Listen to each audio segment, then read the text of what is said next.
બધાને જય જિનેન્દ્ર. જય જીનેન્દ્ર. ઘણા બધા ઘણા બધા નવા જોઈન પણ થયા છે. અ, જે લોકો નવા જોઈન થયા છે એ લોકોને ખાલી ઇન્ફોર્મેશન માટે જાણકારી આપી દો કે બાળબોધ અમે અહીંયા કરી ચૂક્યા છે.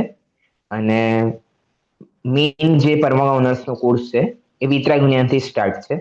એટલે જે બાળબુત પાઠ મળે છે એ ડિસેમ્બરમાં જ કવર કરાવે છે. તો જે લોકો નવા જોઈન થયા છે સમથિંગ બધા એ બાળબૂત કર્યું હશે. અને ના કર્યું હોય તો મેં ગ્રુપમાં પ્લેલિસ્ટની લિંક મોકલી હતી. તો એમાંથી તમે જોઈ શકો છો ક્લાસીસ. એના સિવાય પણ તમે એક મારી પાસે પુસ્તકો હશે નહીં હોય તો ટૂંક સમય પહોંચી પણ જશે.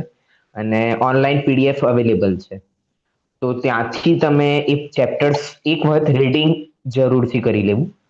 અને પછી કોઈ પ્રશ્ન હોય તો ક્લાસના પહેલા જ હું પૂછી લઉં છું કે કોઈને કોઈ પ્રશ્ન હોય તો એ આપણે લઈ લઈશું. તો એ પ્રશ્ન પહેલા આપણે લઈ લઈશું પછી જે પાઠ્યક્રમ આપણો ચાલતો હશે એ આપણે કન્ટિન્યુ કરીશું. બીજી વસ્તુ એ છે કે વિતરાગ વિજ્ઞાનમાં પણ અમુક ચેપ્ટર થઈ ચુક્યા છે. હવે જે ચેપ્ટર થયા છે એકદમ સરળ થયા છે એવું નથી કે એમાં કોઈ સિદ્ધાંત કે કોઈ વધારે ગંભીર પાઠ જ થઈ ગયો હોય. બસ એક માત્ર જે દેવસ્તુતિ છે એ કરી છે મેં. અને બીજી બે વાર્તાઓ કરી છે એક જંબુ સ્વામી અને બીજી આપણે કરી છે રક્ષાબંધન વાળી. એટલે એ બે બરોબર. વાર્તાઓ થયેલી છે. અને ત્રીજું એક ચેપ્ટર થયું છે છ આવશ્યક. અને ત્રણેય સમથિંગ સિમ્પલ ચેપ્ટર્સ છે.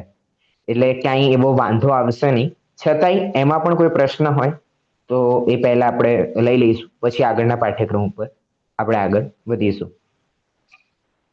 ઓકે તો ઠીક છે અત્યારે મંગલાચરણ રૂપે નમોકાર મંત્ર અને વિતરાગ વિજ્ઞાન પાઠમાળામાંથી પહેલા ચેપ્ટરમાં જે દેવસુતિ આપેલી છે એનો જે પહેલો છંદ છે એ આપણે લઈશું. સાવધાન. નમો વરિહંતાણમ નમો શેતાણમ નમો આયરિયાણમ નમો ઉબજાયાણમ નમો લોય સવસાહુણમ. દેવસ્તુતિનો પહેલો છંદ. સકળ ગેય ગાયક તદપિ નિજાનંદ રસલીન સોજિનેન્દ્ર જય પંત નિત અરિરજ રહસ વિહીન. સકળ ગેયોના ગાયક એવા સર્વજ્ઞ ભગવાન સકળ ગેયોને જાણે છે છતાં પણ પોતાની આત્મામાં લીન છે એવા વિતરાગીપણું છે એમને. અને સો જિનેન્દ્ર એવા જિનેન્દ્ર ભગવાન જયવંત છે જેમણે ચાર ઘાતી કર્મનો નાશ કરી નાખ્યો છે જે અરિરજ રહસવિહીન અંતર્ગત ચર્ચા આવી છે. એવા અરિયંત ભગવાનોને નમસ્કાર કર્યો છે આ છંદમાં અને પહેલા આપણે પંચ પરમેશ્વરનું સ્મરણ કર્યું. હવે પહેલા અત્યાર સુધી જેટલા પાઠ ચાલ્યા છે અને જે લોકો કન્ટિન્યુ જોઈન હતા એમને કોઈ પ્રશ્ન હોય તો આપણે પહેલા લઈ લઈએ પછી આપણે આગળ વધીએ. છે કોઈ પ્રશ્ન? છ આવશ્યક ક્લિયર થઈ ગયા હતા બધાને? સર અર્જિકા હા, એટલે શું? અર્જિકા એટલે અર્જિકા એટલે હા જેમ આપણે પુરુષ હોય એ મુનિ બને છે એવી રીતે જે સ્ત્રીઓ હોય એ જે દિગમ એટલે કે એ જે દીક્ષા લે છે એનું નામ છે અર્જિકા. જેને આરિકા પણ કહે છે. આરિકા. સર આ રક્ષાબંધન નો ચેપ્ટર જે હતો ને એમાં જે હા મુનિરાજનો જે બધો હતો તમે જે ડિટેલમાં સમજાવ્યું કે કેમ આપણે રક્ષાબંધન સેલિબ્રેટ થાય છે તો આ જે નોર્મલમાં આપણે આ ભાઈ બહેનનું જે રક્ષાબંધન કરતા હોઈએ તો આ બધું તો એટલે આ જે રિલેશન છે તો ઈ તો સ્ટોરીમાં કઈ એવું છે જ નહીં ને જે હા આપણે એવું કઈ છે વ્યવહારિકમાં નહીં. હા હા એવું કઈ નથી. પણ જોઈન એવી રીતે ઘણા લોકો એવી રીતે જોઈન કરી નાખે છે આ વાર્તાની સાથે કે હા વિષ્ણુકુમારે એમની રક્ષા કરી હતી એટલે ઓકે રક્ષાબંધન. અચ્છા અને અને બીજું એક હા હા અને બીજું એક ઓલું હતું કે તમે જે સિક્વન્સમાં કેવડી જ્ઞાન આ જે ચેપ્ટરમાં જંબુ સ્વામીના ચેપ્ટરમાં હા જે નામ છે ને આ શું કહેવાય એના તમે અનુભૂતિ કેવડી જે એક પછી એક કીધું ને તમે હા હા હા હા તો એની સિક્વન્સ કહેશો તમે? એમાં તમે રેકોર્ડિંગમાં મને છે ને એ સમજાતું નહોતું. હા, અનુબદ્ધ કેવલી છે, અનુબદ્ધ કેવલી. હા હા એમાં એમાં સૌથી પહેલા તો તમારા ગૌતમ ગણધર, ભગવાન ઓકે મહાવીરનું મોક્ષ થયું ત્યારે એ જ હા દિવસે સાંજે ગૌતમ સ્વામીને કેવલ જ્ઞાન પ્રગટ થયું. ઓકે પછી ગૌતમ સ્વામીને જ્યારે મોક્ષ થયું ત્યારે સુધર્માચાર્ય, પાઠમાં પણ જોશો તમે સૌથી એન્ડિંગના પેજ હા ઉપર હા સુધર્માચાર્ય લખેલું છે. તો એ સુધર્માચાર્યને એ દિવસે કેવલ જ્ઞાન થયું. ઓકે પછી સુધર્માચાર્યને જ્યારે નિર્માણ થયું તો એ દિવસે સાંજે કે એ દિવસે જંબુ સ્વામીને કેવળ જ્ઞાન પ્રગટ થઈ ગયું. ઓકે તો આ 1 બાય 1 થતા રહ્યા, વચ્ચે કોઈ એવો મોટો સમય નીકળ્યો નહીં, એટલે આમને અનુબદ્ધ કેવલી કહેવામાં આવે છે. અનુબુદ્ધ. મારું એક લાસ્ટ લેક્ચરનું રેકોર્ડિંગ સાંભળવાનું હજી બાકી છે. આ બે ખાલી સાંભળ્યા એમાં મને આ ક્વેશ્ચન હતો. ઓકે, ઠીક છે. બીજા કોઈને છે કોઈ પ્રશ્ન? દેશવર્તી શ્રાવક એટલે દેશવ્રતી શ્રાવક એટલે જેણે એક દેશ વ્રત ધારણ કર્યા હોય એને દેશવ્રતી શ્રાવક કહેવામાં આવે છે. જ્યારે વ્રતોનું સ્વરૂપ આવશે ત્યારે આપણે સમજીશું કે ભાઈ એક દેશ વ્રત એટલે શું, એમાં કેટલા પાપોનો અભાવ કરે છે, એમાં એક દેશ કેવી રીતે ગ્રહણ કરવાનું, એ બધું વ્રતોનું જ્યારે ચેપ્ટર આવશે ત્યારે આપણે એને વિસ્તારથી સમજીશું. ઓકે, બીજા કોઈને છે પ્રશ્ન? ઓકે, હા, હજુ જેમણે વિડીયો બંધ છે એ લોકોને જણાવી દઉં, વિડીયો ઓન કરવાથી ઠંડી નથી લાગવાની, એટલે વિડીયો ઓન કરી નાખો. ઉપરથી ઠંડી લાગતી હશે તો ઉડી જવાના ચાન્સીસ રહેશે. આ તો ખ્યાલમાં આવે કે ભાઈ કથા નથી ચાલતી, ક્લાસ જ ચાલે છે એમ. ઓકે, ઠીક છે. તો પછી આપણે હવે આગળ વિતરા વિજ્ઞાન પાઠ ઉપર વધીએ.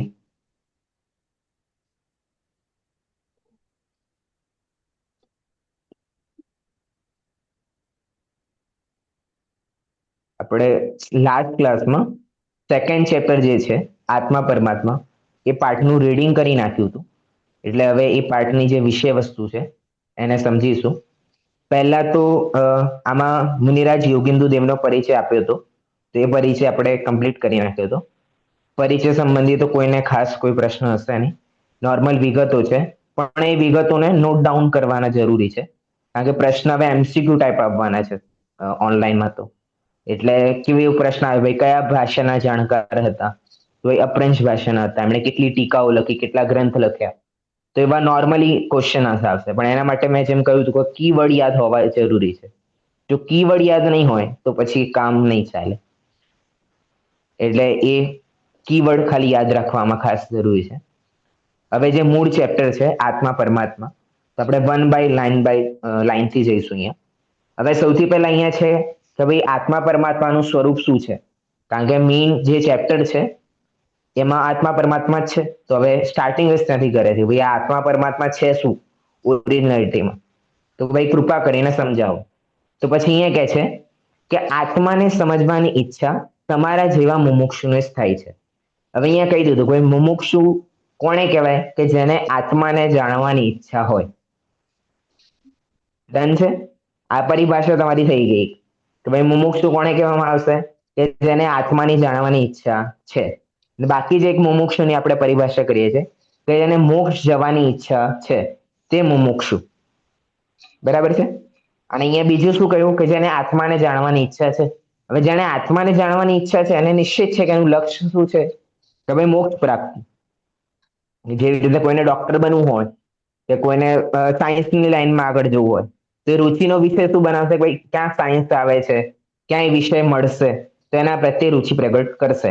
એ જ પ્રમાણે જેનું લક્ષ્ય મોક્ષ જવાનું થઈ ગયું છે, તો મોક્ષને જવાનો માર્ગ આત્માથી છે, તો આત્મામાં રુચિ કરશે. એટલે અહીંયા લખે છે કે આત્માને સમજવાની ઈચ્છા તમારા જેવા મુમુક્ષુને જ હોય છે.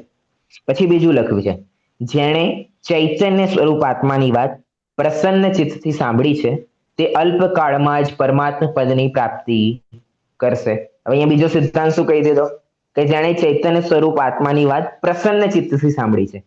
એવું નથી કે ખાલી ક્લાસ માટે સાંભળી નાખી કે ભાઈ પ્રવચનમાં ગયા હતા એટલે સાંભળી નાખી. પ્રસન્ન ચિત્તથી સાંભળી છે તો અલ્પકાળમાં પરમાત્મા પદની પ્રાપ્તિ એ જીવ કરશે.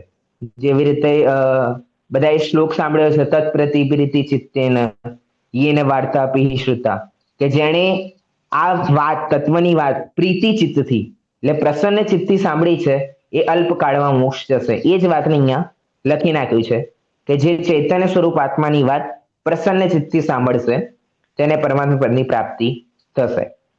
રત્નકણ શાબ્કાચારમાં પણ એક દેવનું સ્વરૂપ જ્યારે આવે છે તો એ શ્લોકમાં પણ એવું છે કે જે પેલો દેડકો હોય છે, બધાએ ચિત્ર જોયું હશે, એક દેડકો ફૂલ હાથ લીધું છે ને અને શ્રેણિકના પગના નીચે આવી જાય છે, પછી એક સમૂષણ ત્યાં બન્યું છે.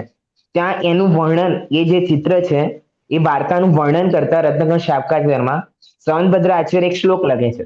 એમાં પણ એવું લખે છે કે પ્રસન્ન ચિત્તથી જાય છે એટલા માટે એને કેવળ દેવ ગતિમાં પ્રાપ્તિ થાય છે, નહીતર એ નરક જ જાત. પણ એનો જવાનો જે ભાવ હતો મંદિરે કે ભગવાન મહાવીરના સમૂષણમાં એ પ્રસન્ન ચિત્તનો હતો, એટલા માટે આવી રીતે કાર્ય પરિણમન થાય છે. એટલે અહીંયા લખે છે કે જેને ચેતન સ્વરૂપ આત્માની વાત પ્રસન્ન ચિત્તથી સાંભળી છે તે અલ્પકાળમાં પરમાત્મા પદની પ્રાપ્તિ કરશે. પછી લખ્યું છે આત્મજ્ઞાન જેવું કાંઈ સાર નથી. એટલે આત્મજ્ઞાન જ એક ઉત્કૃષ્ટ વસ્તુ છે અને આત્માના જ્ઞાન સિવાય કાંઈ પણ ઉત્કૃષ્ટ નથી. ક્લિયર છે અહીંયા સુધી? ઓકે. હવે જેમ કે કોઈ ડોક્ટર, કોઈને રોગ થયો હોય તે ડોક્ટર પાસે જાય તો શું ભાઈ પહેલા તો કોણ કે ભાઈ જેને આત્મા સમજવું છે એટલે રોગનો ઉપાય કરવો છે તો સૌથી પહેલા શું કરશે કે ભાઈ ડોક્ટરને શોધશે. ભાઈ ડોક્ટર પાસે જશે તો પૂછશે કે ભાઈ તને શું શું થાય છે, તમને કેવા કેવા શું શું થઈ રહ્યું છે, તાવ આવે છે, ઉલટી થાય છે. તમે કહેશો નહીં મને તો માથું દુખે છે કે મને અહીંયા દુખે છે, તો એ ડાયરેક્ટ માની નહીં લે, એમ પૂછશે કે શું શું થઈ રહ્યું છે તમને, ક્યારે ક્યારે ઉલટી આવે છે, ક્યારે ઊંઘ નથી આવતી. તો એ રોગને જાણે છે કે કેવી રીતે રોગ. પછી બીજું શું છે કે ભાઈ જેણે ચૈતન્ય સ્વરૂપ આત્માની વાત પ્રસન્ન ચિત્તથી સાંભળી છે તે અલ્પકાળમાં પરમાત્મા પ્રાપ્ત કરશે. હવે બીજું શું કહે છે કે એ રોગીએ જેણે ધ્યાનપૂર્વક એ ડોક્ટરનું સાંભળ્યું છે એને એ રોગ જલ્દી મળશે. જો ડોક્ટરની વાત ધ્યાનથી ના સાંભળી કે કઈ દવા ક્યારે લેવાની તો એનો રોગ મળશે નહીં. અને જેણે ધ્યાનથી સાંભળ્યું છે કે ભાઈ તમારે તીખું નથી ખાવાનું, તો તળેલું નથી ખાવાનું, તો એ જો ધ્યાનથી સાંભળશે તો એ પ્રમાણે એ અનુસરશે તો એનો રોગ જલ્દી મળશે. એ જ પ્રમાણેની અહીંયા વાત છે કે જેણે ચૈતન્ય સ્વરૂપની વાત પ્રસન્ન ચિત્તથી સાંભળી છે તે અલ્પકાળમાં મોક્ષમાં જશે. અને પછી છેલ્લું શું છે ભાઈ આત્મજ્ઞાન સેવું બીજું કાંઈ સાર નથી. જો રોગથી મુક્તિ થવું છે તો ડોક્ટર જે કથન કરી રહ્યો છે એના સિવાય બીજું કાંઈ સારભૂત નથી. બરાબર છે? ક્લિયર છે? ઉદાહરણ તો ક્લિયર હશે અને ચર્ચા પણ ક્લિયર છે. ઓકે. હવે સૌથી પહેલા આત્મા કહે છે કે જ્ઞાન સ્વભાવી જીવ તત્વને આત્મા કહે છે. હવે અહીંયા શું છે? જ્ઞાન જેનો સ્વભાવ છે એવો જે જીવ તત્વ છે તેને આત્મા કહેવામાં આવે છે. જ્ઞાન અહીંયા સ્વભાવ છે એટલે મૂળ લક્ષણ શું છે? ભાઈ કહે છે ને ભાઈ જ્ઞાનમય આત્મા, જ્ઞાનમય આત્મા. તો કેમ કહે છે ભાઈ આત્માની ઓળખ કેવી રીતે છે કે જેને જ્ઞાન સ્વભાવ છે, એટલે જ્ઞાન સ્વભાવી જીવ તત્વને આત્મા કહે છે. હવે અવસ્થાની અપેક્ષા એ 3 પ્રકારના છે. અહીંયા આત્મા 3 પ્રકારની નથી. શું કહું છું? આત્મા 3 પ્રકારની નથી. અવસ્થાની અપેક્ષા આત્મા 3 પ્રકારની છે. કઈ કઈ? બહિરાત્મા, અંતરાત્મા અને પરમાત્મા.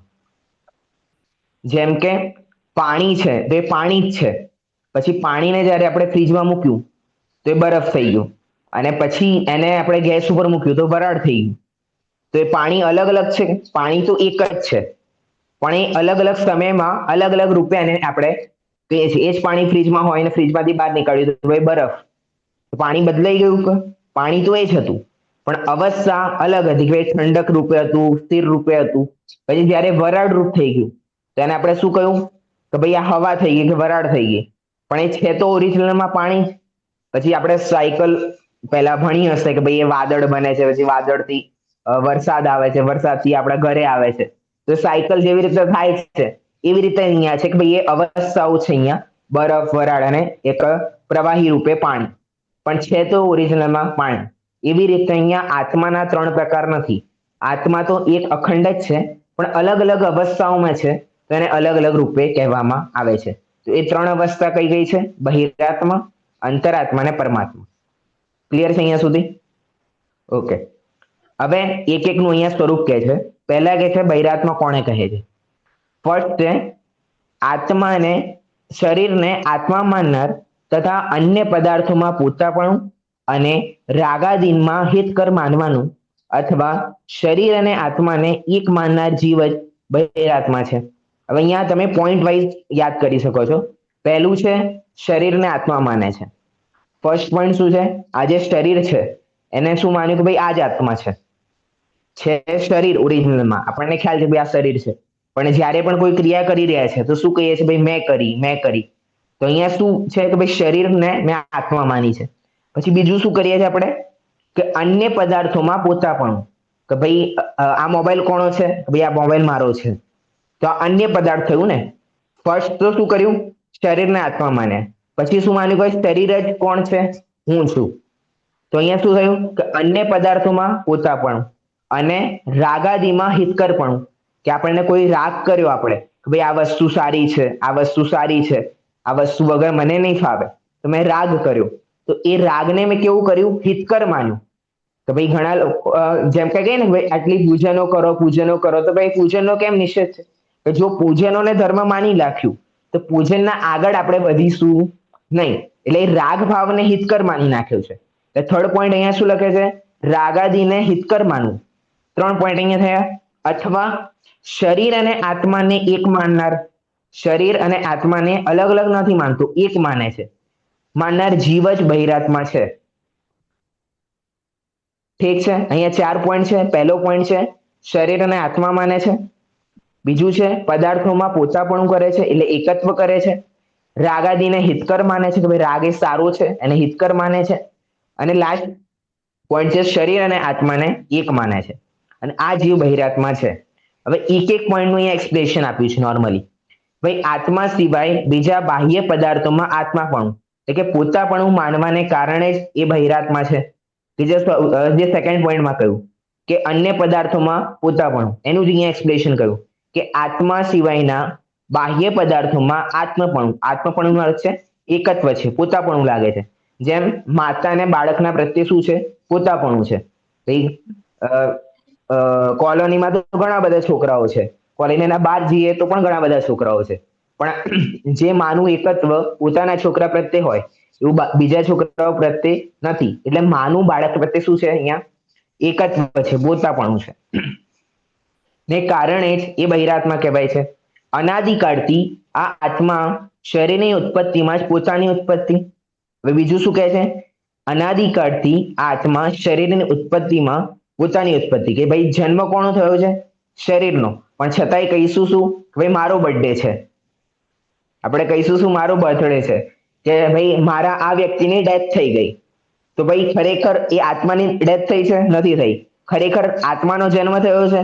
નથી થયો. પણ આપણે અનાદિકાળથી શું માની રહ્યા છે? કે ભાઈ શરીરની ઉત્પત્તિમાં પોતાની ઉત્પત્તિ અને શરીરના નાશમાં જ પોતાનો નાશ. અને શરીરનો નાશ થયો તો શું માને છે? કે ભાઈ મારો નાશ થઈ ગયો, કે મારા આ વ્યક્તિનો નાશ થઈ ગયો, મારા સંબંધીનું આવું થયું. તો ખરેખર એની આત્મા તો કેવી છે? એ તો અનાદિ અનંત છે, એમાં તો કંઈ થવાનું નથી. થયું છે એમાં ફેરફાર છે કે શરીરનો અહીંયા ખાલી અભાવ થયો છે. પછી તથા શરીર સાથે સંબંધ રાખનારાઓને પોતા માની રહ્યા છે. હવે જે અહીંયા સેકન્ડ પોઈન્ટ કહ્યું કે અનાદિકાળથી આત્મામાં શરીરની ઉત્પત્તિમાં પોતાની ઉત્પત્તિ અને શરીરના નાશમાં પોતાનો નાશ, આ કયામાં આવશે? ઉપરમાં શરીરને આત્મા માનનાર, એનું એક્સપ્લેનેશન છે અહીંયા. બરાબર છે? પછી લખે છે શરીર સાથે સંબંધ રાખનારાઓને પોતાના માની રહ્યા છે. હવે શરીર સાથે જેમનો પણ સંબંધ છે, તો ભાઈ આ મારા માતા છે, આ મારા પિતા છે, તો એ શેના ખરેખર હતા? કોણ? મારા તો હતા નહીં, પણ આ શરીર સાથે સંબંધ રાખતા હતા, એના કારણે મેં એમને પોતાના માની રહ્યા છે. પછી એમનો અભાવ થાય છે કે મારાથી દૂર થાય છે, તો મને દુઃખ થાય છે. ઓરિજિનાલિટીમાં સંબંધ કોનો હતો? શરીર સાથે સંબંધ હતો, આત્મા સાથે તો હતો નહીં. જો આત્મા સાથે હોત તો પછી આના નાશ થયા પછી પણ મારો સાથે સંબંધ રહેવો જોઈએ, પણ એવું તો ક્યારે થતું નથી. પછી અહીંયા શું લખે છે, જ્યાં સુધી આ ભૂલ ન નીકળે ત્યાં સુધી જીવ બહિરાત્મા એટલે કે મિથ્યા દ્રષ્ટિ રહે છે. હવે બહિરાત્માનું બીજું નામ શું આપી દીધું? મિથ્યા દ્રષ્ટિ. હવે એવો પ્રશ્ન આવે કે નીચેનામાંથી બહિરાત્મા કોણ છે? અને 2-3 ઓપ્શન આપી દઈએ, એમાં એક મિથ્યા દ્રષ્ટિ હોય તો મિથ્યા દ્રષ્ટિ સાચું પડશે. બરાબર છે? અહીંયા બહિરાત્માનું સ્વરૂપ બધાને ક્લિયર છે? બધાએ પ્રવચનોમાં આટલું તો બધાએ સાંભળી જશે કે શરીર આત્માને એક નથી માનવાનું, આ નથી કરવાનું, તે નથી કરવાનું. તો એ કેમ નથી કરવાનું? કારણ કે આ બહિરાત્માનું લક્ષણ છે. આ કેમ નથી કરવાનું? કે ભાઈ આમ કરીશું તો એ બહિરાત્માનું લક્ષણ છે, અને બહિરાત્મા શું છે? એ મિથ્યા દ્રષ્ટિ છે. અને આપણે થવાનું શું છે? સમ્યક દ્રષ્ટિ થવાનું છે. તો આપણે એ સ્ટેપ પર આગળ વધીએ છીએ. એટલે અહીંયા મિથ્યા દ્રષ્ટિનું બહિરાત્મા સુધીનું સ્વરૂપ થઈ ગયું. હવે અહીંયા શિષ્ય પ્રશ્ન પૂછે છે, ભાઈ બહિરાત્માપણું છોડવું જોઈએ એ તો ઠીક, ચલો ભાઈ હવે ખ્યાલ તો આવી ગયો કે ભાઈ બહિરાત્માપણું તો શું કરવાનું છે? છોડવા યોગ્ય છે. પણ આગળ શું કરીએ? અમે બહિરાત્માપણું છોડી નાખીશું, પછી શું કરીશું જીવનમાં? પછી શું લખે છે? બહિરાત્માપણું છોડીને અંતરાત્મા બનવું જોઈએ. હવે બીજો સ્ટેપ આવી ગયો. આત્માની અવસ્થા 3 છે, બહિરાત્મા, અંતરાત્મા અને પરમાત્મા. તો બહિરાત્માનું સ્વરૂપ થઈ ગયું. હવે અંતરાત્મા સમજાવે છે કે જે જીવ ભેદ વિજ્ઞાનના બળથી આત્માને દેહાદિકથી ભિન્ન જ્ઞાન અને આનંદ સ્વભાવી જાણે છે. બહિરાત્મામાં શું કરતો હતો? શરીરને આત્મા માનતો હતો. બહિરાત્માના ફર્સ્ટ પોઈન્ટમાં શું હતું? કે શરીરને આત્મા માને છે. હવે અંતરાત્મા વાળો શું કરે છે? એ જે જીવ ભેદ વિજ્ઞાનના બળથી આત્માને દેહાદિકને ભિન્ન જાણે છે. આ બંનેને ભિન્ન કરે છે. બહિરાત્મા એક માને છે, અંતરાત્મા બંનેને ભેદ વિજ્ઞાનના બળથી ભિન્ન જાણે છે કે આ બંને અલગ અલગ છે. અને પછી અલગ અલગ જાણશે તો શું કરશે? ભાઈ આત્મા જે છે એ જ્ઞાન અને આનંદ સ્વભાવી છે એવી રીતે જાણશે. માત્ર જાણતો નથી, માને છે અને અનુભવે છે. જેમ કહે ને કે હું ભગવાન, હું પરમાત્મા છું, બધા નક્કી કરો, નિર્ણય કરો. તો એવું કેમ કહેવામાં આવે છે કે અહીંયા કે અંતરાત્મા બનવા માટે એ કરવું જરૂરી છે. શું કરવાનું છે? ભાઈ ભેદ વિજ્ઞાનના બળથી આત્માને શરીરને ભિન્ન જાણવાનું છે, માનવાનું છે અને અનુભવે છે. તે જ્ઞાની, હવે તે જે જ્ઞાની છે, સમ્યક દ્રષ્ટિ આત્મા જ પરમાત્મા છે, અંતરાત્મા છે. તો બહિરાત્માને મિથ્યા દ્રષ્ટિ નામ આપવામાં આવ્યું હતું, અંતરાત્માને સમ્યક દ્રષ્ટિ નામ આપવામાં આવ્યું. પછી આગળ લખે છે, આત્મામાં જ આત્મપણું અર્થાત પોતાપણું માનવાને લીધે, હવે અંતરાત્મા આત્મામાં પોતાપણું કરી રહ્યો છે, અને જે બહિરાત્મા હતો એ શેમાં પોતાપણું કરી રહ્યો હતો? શરીર સાથે સંબંધ રાખવા વાળા પર પદાર્થોમાં પોતાપણું કરતો હતો. હવે અહીંયા અંતરાત્મા પોતાની આત્મા સાથે જ આત્મપણું અહીંયા કરે છે. આત્મામાં જ આત્મપણું અર્થાત પોતાપણું માનવાને લીધે તથા આત્મા સિવાય બીજા કોઈમાં પણ પોતાપણાની માન્યતા છોડી દેવાને લીધે. પેલો બહિરાત્મા શરીરના સાથે સંબંધ રાખવા વાળાને બધામાં પોતાપણું કરતો હતો. અને અહીંયા શું કહે છે કે ભાઈ આત્માના સિવાય કોઈ પણ વસ્તુમાં પોતાપણું એટલે કે એકત્વ કરતો નથી. પોતાપણાની માન્યતા છોડી દેવાને લીધે જ તે અંતરાત્મા કહેવાય છે. ક્લિયર છે? અંતરાત્મા અને બહિરાત્મા બંનેના ડિફરન્સ લખી શકશો? તફાવત લખવાનો આવે કે ભાઈ તમારે બહિરાત્મા અને અંતરાત્માનો તફાવત લખીને આપવાનો છે અસાઇનમેન્ટ રૂપે. તો પછી ના પૂછતા કે ભાઈ કયો પોઈન્ટ કયામાં આવશે, કયો પોઈન્ટ કેવી રીતે લખવાનું. એ પોઈન્ટ વાઇઝ આવવા જોઈએ. એવું નહીં કે તમે બહિરાત્માની એક આખી પરિભાષા લખી નાખી, અહીંયા અંતરાત્માની પરિભાષા લખી ગાલી. એ તફાવત નહીં ગણાય. જે પોઈન્ટ હશે એવો જ સામે પોઈન્ટ આપવો જોઈએ તો તફાવત ગણાશે. ખાલી પરિભાષા બંનેની લખી ગાલશો તો તફાવત ગણાશે નહીં. ક્લિયર છે? 3 થી 4 પોઈન્ટ મળી ગયા છે. નામ, પછી તેમને માને છે, તેમાં પોતાપણું કરે છે અને કેવી રીતે પ્રવર્તન કરે છે. એ 3-4 પોઈન્ટ આવી ગયા છે. બહિરાત્મામાં પણ છે સેમ, અને સેમ અંતરાત્મામાં છે. ક્લિયર છે? છે કોઈને શંકા, આશંકા, પ્રશ્ન? ઓકે, ઠીક છે. હવે અંતરાત્માના 3 ભેદ કરે છે. પેલા ભેદ કર્યા હતા આત્માની અવસ્થાના. હવે અહીંયા અંતરાત્માના 3 ભેદ કરે છે. ભાઈ 3 પ્રકારની અંતરાત્મા છે. કઈ? ઉત્તમ, મધ્યમ અને જગન્ય. ત્રણેય નામ સરળ છે, ઉત્તમ, મધ્યમ, જગન્ય અંતરાત્મા. હવે લખે છે ઉત્તમ અંતરાત્મા વિશે કે અંતરંગ અને બહિરંગ બંને પ્રકારના પરિગ્રહથી રહિત. અંતરંગ અને બહિરંગ બંને પ્રકારના પરિગ્રહથી રહિત ઉત્કૃષ્ટ શુદ્ધોપયોગી ક્ષીણ કષાયવાળા મુનિ. ક્ષીણ કષાયવાળા મુનિ એટલે 12મા ગુણસ્થાન વર્તી. 12મા ગુણસ્થાન વર્તી મુનિને શું કહેવામાં આવશે? ક્ષીણ કષાય મુનિ.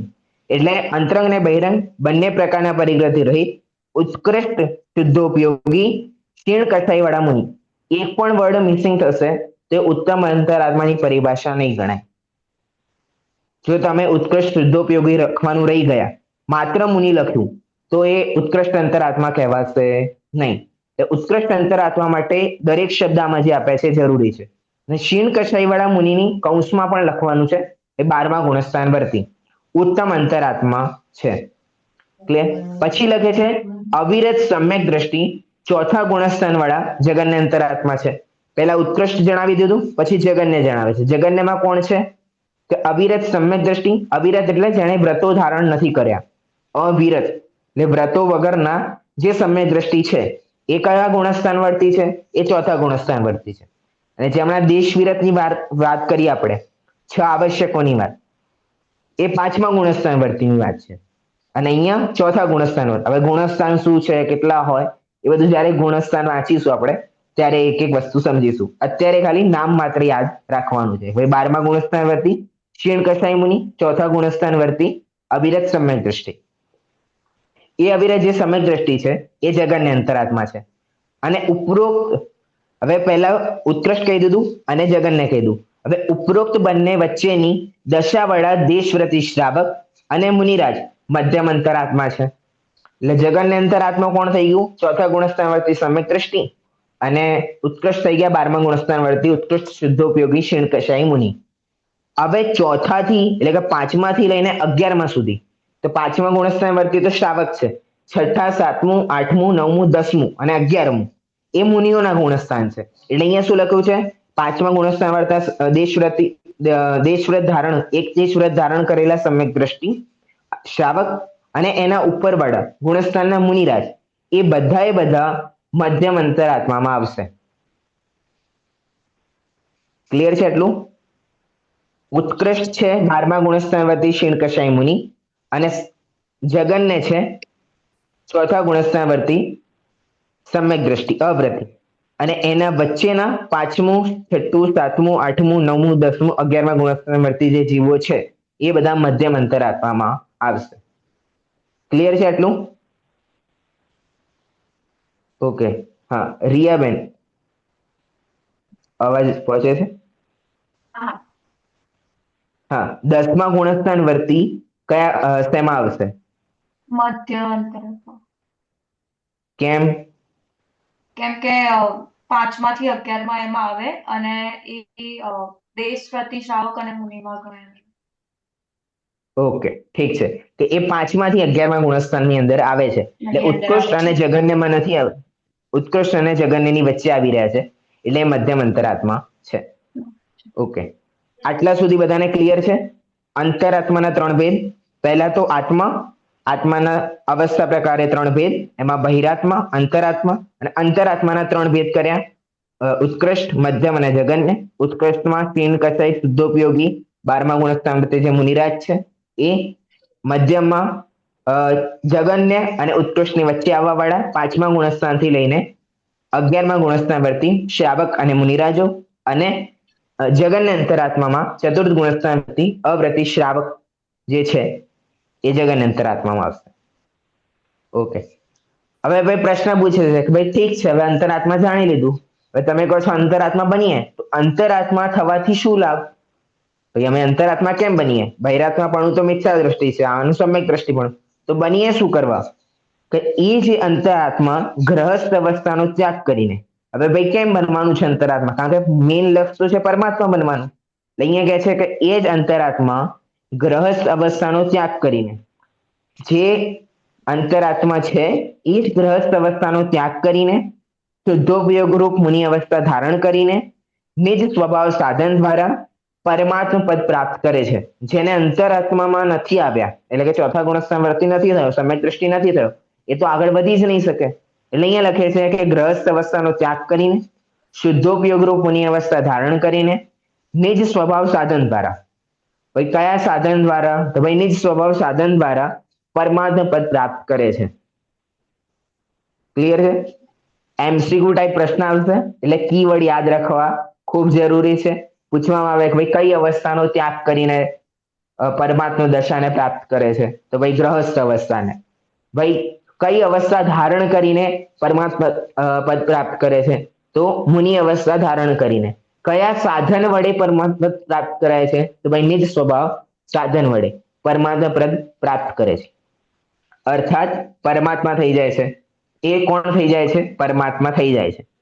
અને એમને અનંત દર્શન, અનંત જ્ઞાન, અનંત સુખ અને અનંત વીર્ય પ્રગટ થઈ જાય છે. ચલો, અનંત દર્શન, અનંત જ્ઞાન, અનંત સુખ અને અનંત વીર્ય, આ વિશે આપણે પહેલા કઈ જગ્યાએ ભણી ચૂક્યા છીએ?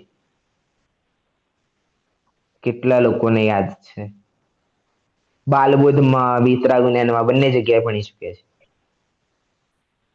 સર હા માય. આપણે અરિહંત દ્રષ્ટિના સ્વરૂપમાં. હા, અરિયંત દ્રષ્ટિના સ્વરૂપમાં બાલબુદ્ધમાં ભણી ચૂક્યા છે. ઓકે. પછી બીજે ક્યાં ભણ્યું? બાલબુદ્ધમાં જ. જે લોકો નવા જોઈન થયા છે. તીર્થંકરના હા હા, તીર્થંકર અને તીર્થંકર વાળું જે ચેપ્ટર હતું એમાં તીર્થંકરના સ્વરૂપમાં આપણે અનંત ચતુષ્ટયનું સ્વરૂપ જોયું હતું. ઓકે. પછી વિતરાગ જ્ઞાનમાં ક્યાં ભણી ચૂક્યા છે? બાહુબલી અને ભરત ચક્રવર્તીના પેલામાં બી મેન્શન આવ્યું હતું. ના, તો એ તો આપણે તીર્થંકર વાળા ચેપ્ટરમાં થઈ ગયું ને, બાહુબલી ને ભરત ચક્રવર્તીની વાત. દેવસ્તુતિ. હા, દેવસ્તુતિમાં ક્યાં? આ છે ને બીજો જ વિતરાગ વિજ્ઞાન જ્ઞાન અનંતા અનંત ધાર દગ સુખ વીરજ મંડી તપાર. હા, કે અનંત દર્શન, અનંત જ્ઞાન, અનંત સુખ, અનંત વીર્ય, એ ચાર અનંત ચતુષ્ટય પ્રગટ કરે છે. એ બીજા છંદની અંદર વર્ણન કરેલું છે. બરાબર છે? એટલે જૂનું યાદ કરતા રહો તો આગળનું ક્લિયરેશન આવતું જશે. તો અહીંયા અનંત ચતુષ્ટયની વાત કરી છે કે જે પરમાત્મા અવસ્થા છે એમાં અનંત ચતુષ્ટય પ્રગટ થઈ જાય છે. અનંત ચતુષ્ટય કયા કયા છે? અનંત દર્શન, અનંત જ્ઞાન, અનંત સુખ અને અનંત વીર્ય પ્રગટ થઈ જાય છે. તાત્પર્ય એ છે કે એ જ અંતરાત્મા પોતાના પુરુષાર્થથી આગળ વધીને પરમાત્મા બની રહે, કે જે અંતરાત્મા છે એ જ પોતાના પુરુષાર્થથી આગળ વધીને પરમાત્મા અવસ્થા પ્રાપ્ત કરે છે. હવે પ્રશ્ન પૂછે છે ભાઈ પરમાત્મા થવાથી શું લાભ? કે તમે કહ્યું કે ચલો પરમાત્મા બની જઈએ, તો ભાઈ પરમાત્મા બનવાથી શું લાભ? તો ભાઈ પ્રત્યેક જીવ સુખી થવા ઈચ્છે છે. તો પ્રત્યેક જીવ શું છે? સુખી થવા ઈચ્છે છે. કોઈ પણ કાર્ય આપણે કરીએ છીએ એ સુખની પ્રાપ્તિ માટે જ કરી રહ્યા છે. કોઈ પણ એવું કાર્ય નથી કે સુખ પ્રાપ્તિ માટે ન કરી રહ્યા હોય.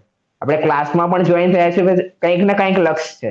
ભાઈ અમારે શીખવું છે, કે અમારે સમજવું છે કે જેનાથી સુખી થવાનો માર્ગ છે. અથવા કોઈ અર્થ કરવા માટે, એટલે કે ક્યાંક આપણે નોકરી કરીએ છીએ તો એમાં પણ કંઈક ને કંઈક સુખ શોધવા માટે જ કરી રહ્યા છે.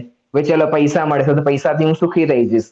તો કંઈક ને કંઈક લક્ષ્ય લઈને બેઠા છીએ આપણે. ભણીએ છીએ તો ભણવામાં પણ એ જ લક્ષ્ય છે કે ભાઈ ચલો હું ભણાઈશ તો મને આનાથી કંઈક પ્રાપ્તિ થશે. તો જે પણ આપણે કાર્ય કરી રહ્યા છે એ સુખ પ્રાપ્તિ માટે જ કરી રહ્યા છે. આપણે ખાઈએ છીએ તો એમાં પણ આપણે એમ છે કે ચલો આમાંથી મને કંઈ સુખ મળશે. તો જે આપણે કાર્ય કરી રહ્યા છે એ સુખી થવા માટે જ કરી રહ્યા છે. એટલા માટે જે પરમાત્મા અવસ્થા છે એ પૂર્ણ નિરાકુળ હોવાથી અનંત સુખી છે. એ જે પરમાત્મા અવસ્થા છે એમાં કોઈ પણ આકુળતા નથી. નિરાકુળતાનો અર્થ છે આકુળતાથી રહિત, કે ત્યાં કોઈ પણ પ્રકારની આકુળતા નથી. એટલે તે દિવસ આપણે કહ્યું ને કે રસગુલ્લા ખાતો જાય, ગુલાબજાંબુ ખાતા જાય, તો પછી ક્યાંક તો સુખનો અંત આવી જશે. ગુલાબજાંબુ ચલો અમે આપીએ તમને, ખાતા રહો તમે, થાળી ભરીને આપી દઈએ, પછી બીજી થાળી ભરીને આપી દઈએ, પછી ત્રીજી થાળીને ભરી. કેમ? તમને ભાવતા હતા ને, આ તો સારા લાગતા હતા, તો ખાવાનું રાખો. તો એ ખવાતું નથી. ફરી આપણે કંઈક ને કંઈક ચેન્જ કરવું પડે છે. એનું કારણ છે કે આપણે ત્યાં સુખ મળતું નથી. ત્યાં આકુળતા લાગવા મળે છે ને, કે ભાઈ એક થાળી ખાધી પછી બીજી થાળી આવી તો ભાઈ હવે આકુળતા થઈ ગઈ, હવે નહીં ખવાય. કેમ? ભાવતું તું, એનાથી સુખ મળતું હતું, છતાં પણ એ આકુળતાનું કારણ અહીંયા બની બેસે છે. હવે કોઈને ગુલાબજાંબુ ના ખાવતા હોય, બીજું કંઈ ભાવતું હોય તો એ પ્રમાણે લઈ લેવું, પણ એમાં ક્યાંક ને ક્યાંક આકુળતા ઉત્પન્ન થવા માંડે છે. એટલે જે પરમાત્મા અવસ્થા છે એ પૂર્ણ રૂપે નિરાકુળ છે અને એ જ અનંત સુખી છે. હવે અહીંયા કે છે જ્યાં અંતરાત્માના જેવી રીતે 3 ભેદ કર્યા એમ પરમાત્માના 2 ભેદ કર્યા. કયા કયા? સકલ પરમાત્મા અને નિકલ પરમાત્મા. બહિરાત્માના કોઈ ભેદ નથી. અંતરાત્માના 3 ભેદ છે, ઉત્કૃષ્ટ, મધ્યમ અને જગન્ય. અને છેલ્લે પરમાત્માના 2 ભેદ છે, સકલ પરમાત્મા અને નિકલ પરમાત્મા. હવે બંનેનું સ્વરૂપ કહે છે કે 4 ઘાતીય કર્મોનો નાશ કરી શ્રી અરિહંત ભગવાન શરીર સહિત હોવાથી સકલ પરમાત્મા છે. એ સકલ પરમાત્મામાં કોણ આવશે? કોઈ 12મા ગુણસ્થાન વર્તી સુધીની વાત તો થઈ ગઈ. હવે ઉપરની વાત કરે છે કે જેને 4 ઘાતી કર્મોનો નાશ થઈ ગયો છે અને અરિહંત ભગવાન જે છે એ શરીર સહિત હોવાથી, કલનો અર્થ છે અહીંયા શરીર, એટલે સકલ એટલે શરીર સહિત અને નિકલ એટલે શરીર રહિત. એટલે શરીર સહિત જે અરિહંત ભગવાન છે એ સકલ પરમાત્મા છે અને કર્મ રહિત સિદ્ધ ભગવાન શરીર રહિત હોવાથી નિકલ પરમાત્મા છે. બરાબર છે? ક્લિયર છે? સકળ પરમાત્મા કોણ છે? જે અરિહંત ભગવાન છે શરીર સહિત એ સકળ પરમાત્મા છે. અને નિકલ પરમાત્મા કોણ છે? શરીર રહિત જે સિદ્ધ ભગવાન છે. ભાઈ શરીર રહિત કોઈ અરિહંત પરમેષ્ઠી હોય નહીં. શરીર રહિત જે ભગવાન છે એકમાત્ર સિદ્ધ પરમેષ્ઠી છે. અને એ સિદ્ધ પરમેષ્ઠી કોણ છે? નિકલ પરમાત્મા છે. અહીંયા સુધી પરમાત્માનું સ્વરૂપ થઈ ગયું. એટલે જે 3 સ્વરૂપ હતા, જે આત્માની 3 અવસ્થાઓ હતી, બહિરાત્મા, અંતરાત્મા અને પરમાત્મા, એ 3 અવસ્થાની ચર્ચા અહીંયા થઈ ગઈ છે. હવે આગળ લખે છે કે બહિરાત્મા સંસાર માર્ગી હોવાથી બહિરાત્માપણું સર્વથા હેય છે. હેયનો અર્થ છે છોડવા યોગ્ય છે. હેયનો અર્થ છે છોડવા યોગ્ય છે. એટલે કે જે બહિરાત્માપણું છે એ સંસાર માર્ગ તરફ લઈ જાય છે અમને, એટલા માટે સર્વથા રૂપે હેય છે. પછી લખે છે અંતરાત્મા મુક્ત માર્ગનો પથિક છે, તેથી અંતરાત્માપણું કથનચિત ઉપાદેય છે. હવે જે અંતરાત્મા છે એ પરમાત્મા બનવાની વચ્ચેની અવસ્થા છે, એટલા માટે થોડું ઘણું ઉપાદેય છે. ભાઈ થોડું ગ્રહણ કરવા યોગ્ય છે, પણ જો અંતરાત્મામાં અટકી જઈશું તો પરમાત્મા અવસ્થા પ્રાપ્ત કરી શકશું નહીં. એટલે જે અંતરાત્મા છે એ કથનચિત ઉપાદેય છે, પૂર્ણ રૂપે ઉપાદેય નથી. કથનચિત ઉપાદેય છે. અને પરમાત્માપણું અતિન્દ્રિય સુખમય, અને જે પરમાત્માપણું જે અવસ્થા છે એ કેવું છે? એ અતિન્દ્રિય સુખમય આપવા વાળી છે, એટલા માટે એ સર્વથા ઉપાદેય છે. ભાઈ એ પૂર્ણ રૂપે ઉપાદેય છે અને પૂર્ણ રૂપે ગ્રહણ કરવું જોઈએ. તેથી બધાએ પુરુષાર્થ પૂર્વક બહિરાત્માપણું છોડીને અંતરાત્મા થઈને પરમાત્મા બનવાની ભાવના ભાવી છે. હા, ઈશિતાબેન નથી પૂછતું. ઓકે, હવે અહીંયા 3 કહી દીધું. હેય કોણ છે? બહિરાત્માપણું હેય છે. પછી અંતરાત્મા કથનચિત ઉપાદેય છે અને પરમાત્માપણું સર્વથા ઉપાદેય છે. ઉપાદેય એટલે ગ્રહણ કરવા યોગ્ય. બોલો, ક્લિયર છે બધાને? છે કોઈને શંકા, આશંકા, પ્રશ્ન? કોઈને ના હોય તો પછી હું પૂછું. હા, એક ક્વેશ્ચન એ છે કે 14મા ગુણસ્થાનવર્તીને સકલમાં મૂકવામાં આવશે કે નિકલમાં? સકલમાં મૂકવામાં આવશે. ઓકે. એમનો સમય બહુ છે નહીં, એમનો સમય બહુ છે નહીં. શરીર કર્મનો ઉદય એટલે એ વખતે હા, શરીર, હા શરીર છે એટલે સકલ પરમાત્મામાં લેવાશે. જગન્ય એટલે ઓછું થાય? શું? જગન્ય એટલે ઓછું થાય? હા, જગન એટલે સૌથી નીચે, જગન્ય. અચ્છા, ઓકે. અચ્છા સર, હા, આપણે અત્યારે ક્યાં ગુણસ્થાનકમાં કહેવાઈએ તો? એ આપણે જયારે ગુણસ્થાન વાંચીશું ત્યારે પોતપોતાના ગુણસ્થાન પોતે નક્કી કરવા. હું કેવી રીતે કોઈના ગુણસ્થાન નક્કી કરવા વાળો? અચ્છા. હા, આ પરિણામો ઉપર છે. તમારા પરિણામ કેવા છે, તમે શરીરમાં આત્મપણું કરો છો કે નથી કરતા, એ તો તમે જ નક્કી કરશો ને. હવે હું અહીંયાથી કહી દઉં કે ભાઈ રીનાબેન તો મિથ્યા દ્રષ્ટિ છે, તો પછી ભાઈ ના ભાઈ અમે તો શરીરમાં આત્મપણું કરતા નથી, તો પછી તમે કેવી રીતે અમને મિથ્યા દ્રષ્ટિ કહી દીધો? તો પછી આ તો મારા ઉપર આરોપ આવે ને. એટલે આપણે કોઈને સમ્યક દ્રષ્ટિ કે મિથ્યા દ્રષ્ટિ ઘોષિત નથી કરતા. ના બરાબર છે. નિકલ એટલે શું? Nickel no meaning? કલ એટલે શરીર અને શરીરથી રહિત એટલે નિકલ. અચ્છા.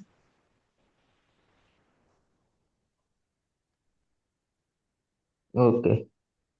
ખુશીબેન, આત્મીબેન, કુંજલબેન, માયાબેન, મીનાબેન, ભાઈ હા, વિરાગી દીદી, બધા ચાલુ કરી નાખો વિડીયો, તો ખ્યાલ આવે કે ભાઈ કથા તો નથી ચાલતી. શરીર દહીં. કેટલા લોકો એક્ટિવ છે એવાને પણ ખ્યાલ આવે ને. અમુક લોકો તો છે જ નથી એક્ટિવ અમુક લોકો. Okay okay. હા, ખુશીબેન, હે કથનચિત ઉપાધિ ને ઉપાધિ જણાવી શકશો? પાછળ ગયા. સોરી, ફરીથી કોને? હા, ઉપાદેય કોણ છે, હે કોણ છે, અને ઠીક છે આ બે જ જણાવી દો. બહિરાત્મા સર્વત્ર હે છે. કેમ? અંતરાત્મા કથનચિત ઉપાદે છે અને પરમાત્મા સર્વથા ઉપાદે છે. ના ના, એ તો ચોપડીમાં લખ્યું છે તો મને પણ હા. ખ્યાલ છે, પણ કેમ એવું છે, કારણ શું છે? બહિરાત્મા શરીરને પોતાનું માને છે, અન્ય પદાર્થોમાં પોતાપણું કરે છે અને રાગાદીમાં હિતકારપણું માને છે, એટલે એ છોડવા લાયક છે. તો પછી આમ શરીરમાં એકત્વ કરી નાખો તો શું ખોટું થાય? શરીર અને આત્મા અલગ છે. શરીર તો જડ છે, એટલે એનામાં પોતાપણું જડ, કરી આ જડ એટલે શું થાય જડ? અ, ઓલું નોન લિવિંગ.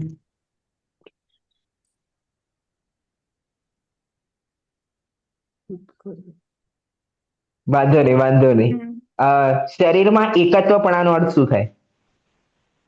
પોતાનું માને છે. As a example?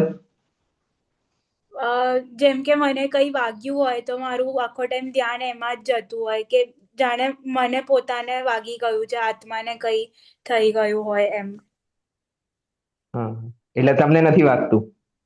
શરીરને વાગે છે, આત્માને નથી વાગતું. ના ના, તમને વાગે છે કે નથી વાગતું, મારો નોર્મલ પ્રશ્ન છે. મારા શરીરને વાગે છે. મારો પ્રશ્ન છે તમને વાગે છે કે નથી વાગતું? કોણે વાગે છે પ્રશ્ન નથી. એક્સિડન્ટ થયો તો કોનો એક્સિડન્ટ થયો મારો પ્રશ્ન નથી, તમારો થયો કે નથી થયો મારો એ પ્રશ્ન છે. ના. તમને નથી વાગતું? ના. ખરેખર? હા, નથી વાગતું. તો તમે આ ત્રણમાંથી કયા થયા? બહિરાત્મા થયા, અંતરાત્મા થયા કે પરમાત્મા થયા? બહિરાત્મા, કેમ કે અત્યારે તો અગર મને અરે વાગે તો ના ના, તમે જેવી રીતે જવાબ હા, આપ્યો એ પ્રમાણે કહો મને. અ, અગર હું એવું માનું છું કે મને નથી વાગતું તો હું અંતરાત્મા. પણ એટલે તમે તમે માનો છો કે નથી માનતા? મારો અગર પહેલો જ અગર પ્રશ્ન હતો કે અત્યારે હું માનું છું એટલે બહિરાત્મા. ચલો એક સમય માટે જેમ અત્યારે તમે જવાબ આપ્યો કે મને નથી વાગતું, એ પ્રમાણે આપણે માનીએ તો તમે કયા થાવ આ ત્રણમાંથી? અંતરાત્મા. ઓકે, અંતરાત્મા થાવ. અંતરાત્મામાં કેટલા ભેદ કર્યા છે? 3. ત્રણ. કયા કયા છે? ઉત્તમ, મધ્યમ અને જગન્ય. ઓકે, તો એમાંથી તમે કયા હોઈ શકો? એમાં જગન્ય, કેમ કે શ્રાવક. જગન્ય. હા. મધ્યમ ના હોઈ શકો? ના. ના, મધ્યમમાં કોણ આવે? એ તો સમ્યક દ્રષ્ટિ, મુનિરાજ. ના, એટલે તો પછી અંતરાત્મા સમ્યક દ્રષ્ટિ નથી? એ તો છે, પણ એ ઉત્કૃષ્ટ છે, એટલે એકદમ અચ્છા, ઉપર. એટલે મધ્યમમાં મુનિરાજ ના આવે? આવે ને. તો પછી મધ્યમમાં શ્રાવક ના આવે? ના. શ્રાવક ના આવે. હજુ એક વાર પરિભાષા વાંચી નાખો બુકમાંથી. એમાં મધ્યમમાં ચોથા ગુણસ્થાન વાળા આવે. હે? ના, 5વાથી. એક મિનિટ, હા હા, રીનાબેન રીનાબેન, એને શોધવા હા. દો, તમારે ખ્યાલ આવે ને અચ્છા, હા, એટલું સોરી. અટેન્શન. હા. વાંચી નાખો, એક વાર લાઈન વાંચી નાખો આરામથી, કઈ વાંધો નથી.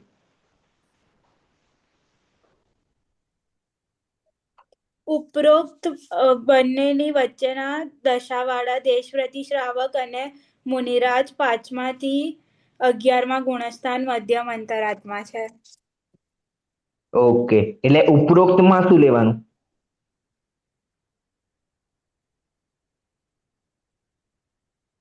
કે વધારાનો શબ્દ લખ્યો છે પરિભાષામાં?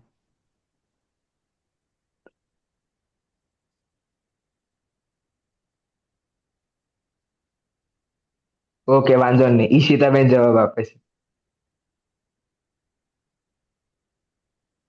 પહેલા તો જે અંતરાત્મા છે એ અંતરાત્મા એટલે સમ્યક દ્રષ્ટિ જીવ હોય એ અંતરાત્મા, જે શરીરમાં પોતાપણું માનતા નથી, જે ભેદ વિજ્ઞાનથી જાણે છે કે આત્માને દેહાદિથી ભિન્ન જાણે છે, એ અંતરાત્મા છે.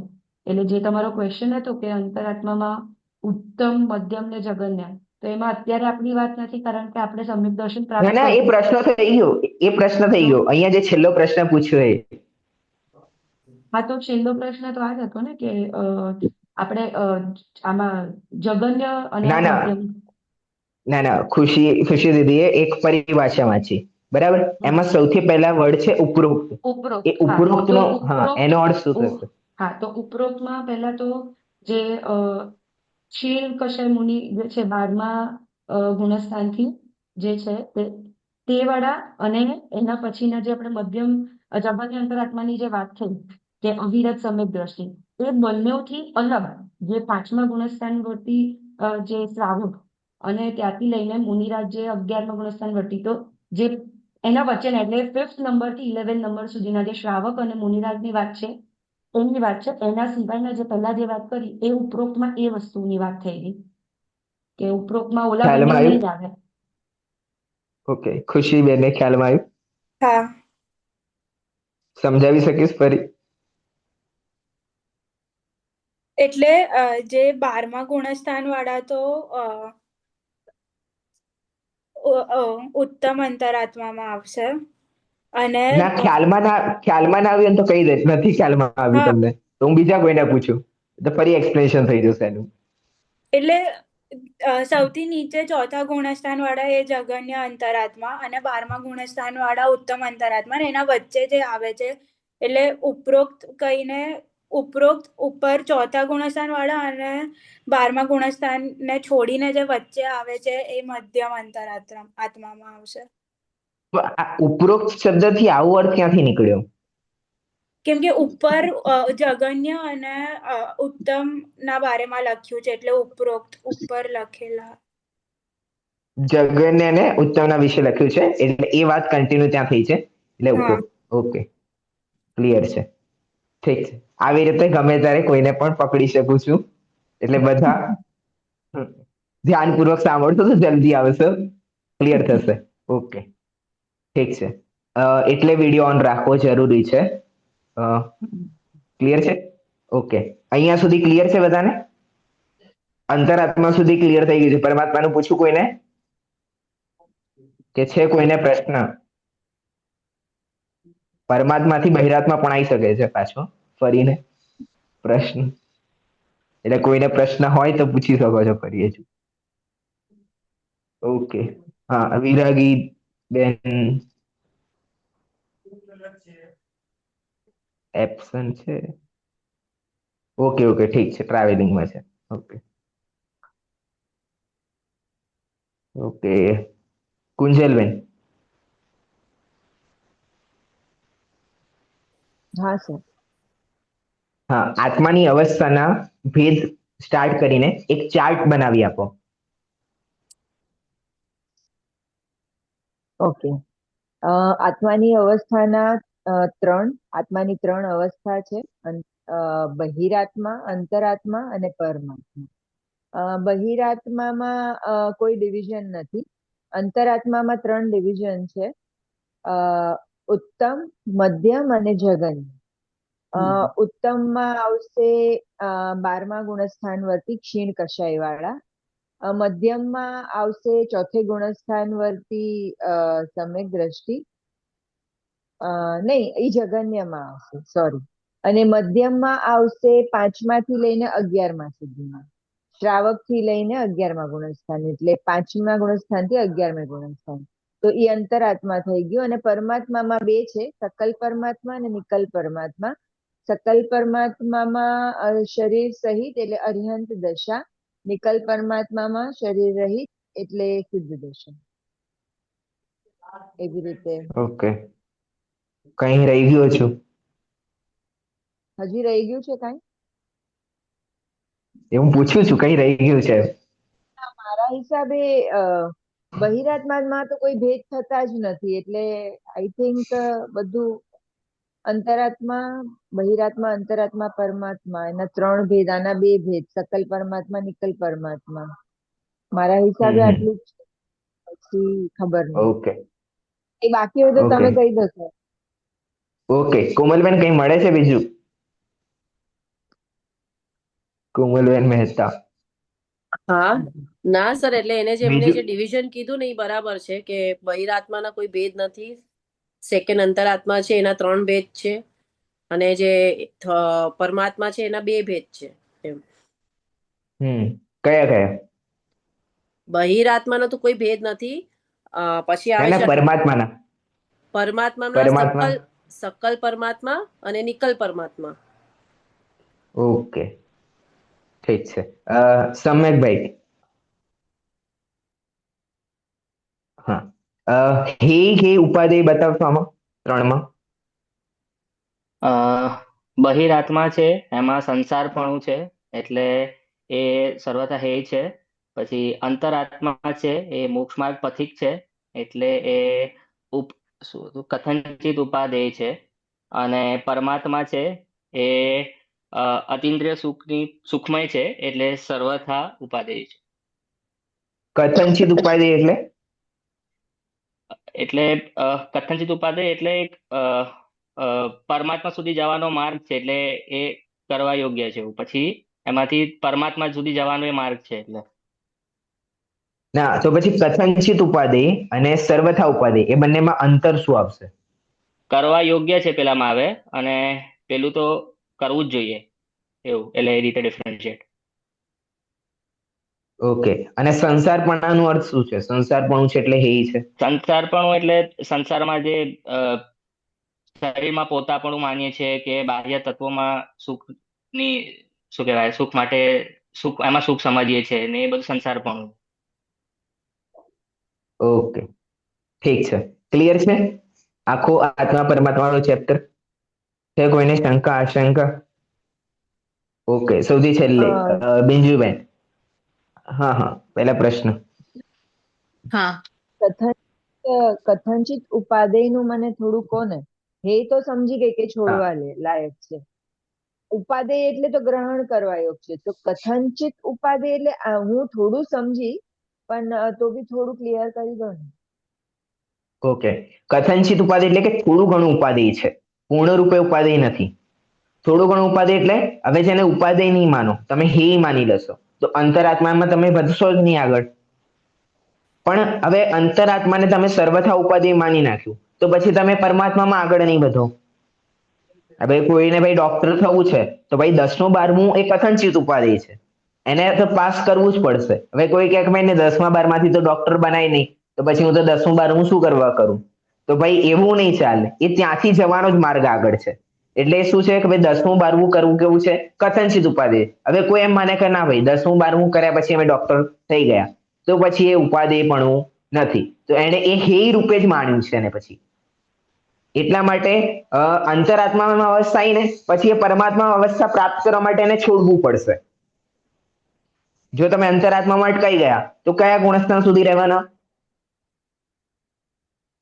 પ્રશ્ન પૂછ્યો છે. અંતરાત્મામાં અટકાઈ ગયા તો કયા અંતરાત્મા તો ગુણસ્થાન સુધી? 11, 4 થી 11, 12 સુધી.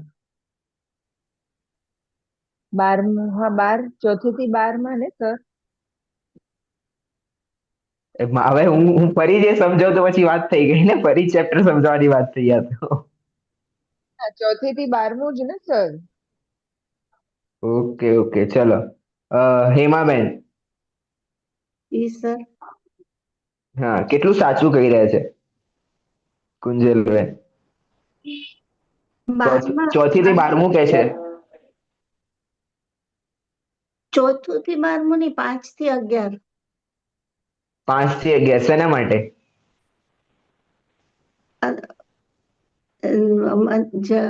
મધ્યમ મધ્યમ મધ્યમ કે અંતરાત્મા. ઉત્કૃષ્ટ? હા, ઓકે, મધ્યમ અંતરાત્મા. જો હમ. ક્લિયર હોય તો સ્પષ્ટ બોલવાનું રાખો. ગભરાવાની વસ્તુ નથી, કોઈને ગભરાવાની વસ્તુ નથી કે ક્યાંય કોઈને ફેલ કરવાની અહીંયા વાત નથી. અહીંયા આપણે પાસ થવાનું છે એટલે ચર્ચા કરીએ છીએ. કારણ કે જ્યારે પ્રશ્નપત્ર આવશે ત્યારે હું નહીં હોઈશ અને કન્ફર્મેશન માટે પણ નહીં હોઉં. એટલા માટે છે જે ચર્ચા કરવી હોય અત્યારે આપણે ક્લાસમાં કરી શકીએ છીએ. ઓકે, ઠીક છે. તો મધ્યમમાં આપણે મધ્યમ અંતરાત્મા જો માત્ર જોઈશું તો 5 થી 11માં ગુણસ્થાન વર્તી. જો ઉત્કૃષ્ટ જોઈશું તો 12મા ગુણસ્થાન વર્તી. અને જગનને જોઈશું તો 4થા ગુણસ્થાન વર્તી અવ્રતિ સમય દ્રષ્ટિ. ક્લિયર છે? હવે એવો પ્રશ્ન આવે કે ભાઈ ખાલી નીચેમાંથી અંતરાત્મા જ ખાલી જોઈએ તો 4 થી 12 આવે ને સર, ટોટલ આખું હા કે 4થે 4 થી ગુણસ્થાન 12 સમય એકલું અંતરાત્મા ખાલી ટોટલ એમ? હા, 4 થી 12 જ આવે. એ તો મેં ખાલી પ્રશ્ન મરોડવા માટે પૂછ્યો હતો. ના ના, ક્લિયર કરું છું, ખાલી મને કન્ફ્યુઝન થયું. Okay sir. ના ના, જ્યારે અંતરાત્મા લેવામાં આવશે તો ત્રણેય વસ્તુને ગ્રહણ કરીને ચર્ચા કરવામાં આવશે. ઓકે, ક્લિયર છે અહીંયા સુધી આ ચેપ્ટર? ઓકે, હવે નિશ્ચિત રૂપે આ પાઠમાં કોઈને શંકા આશંકા નહીં હોય. છતાં પણ જે લોકો નવા છે એ લોકો જૂના ચેપ્ટર્સ જે થઈ ચૂક્યા છે અહીંયા એક વખત જોઈને આવશો, જેથી આપણે કાલની ક્લાસમાં એની ચર્ચા કરીને આગળ વધી શકીએ અને આગળના ચેપ્ટર ઉપર જઈએ.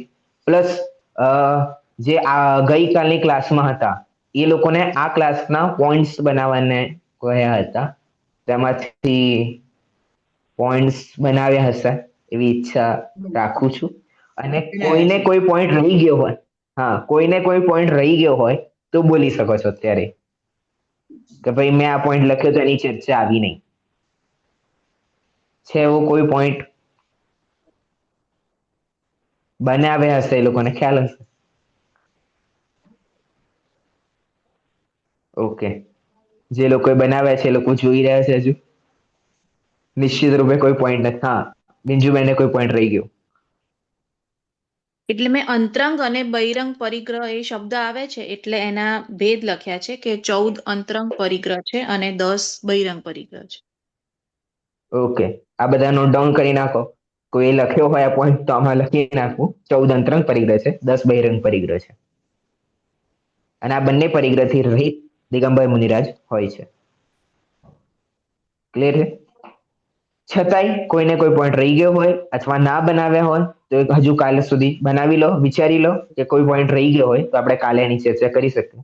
અને આગળનો જે પાઠ છે એના પોઈન્ટ્સ બનાવીને તમારે રાખવાના છે. અને હું કોઈને પૂછી પણ શકું છું કે તમારું 10મા નંબરનું પોઈન્ટ કયું છે, અને જે ક્રમથી નહીં આવે તો પકડાઈ જશે કે 10મા નંબરનો પોઈન્ટ ના હોઈ શકે. બરાબર છે?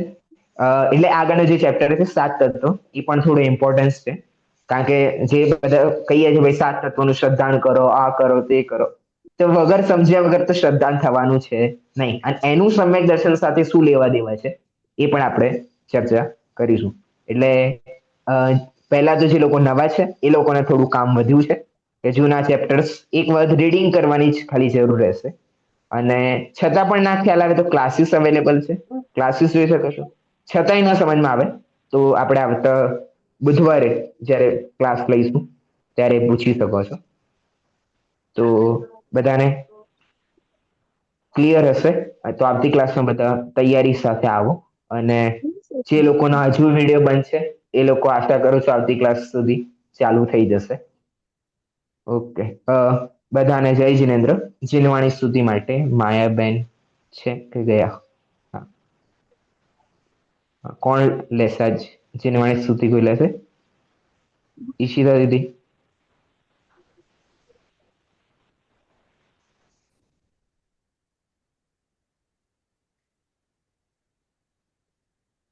નથી આવડતી. ઓકે, બિંજુબેન? હા, આવડે છે. અચ્છા, ચાલુ નથી થતું.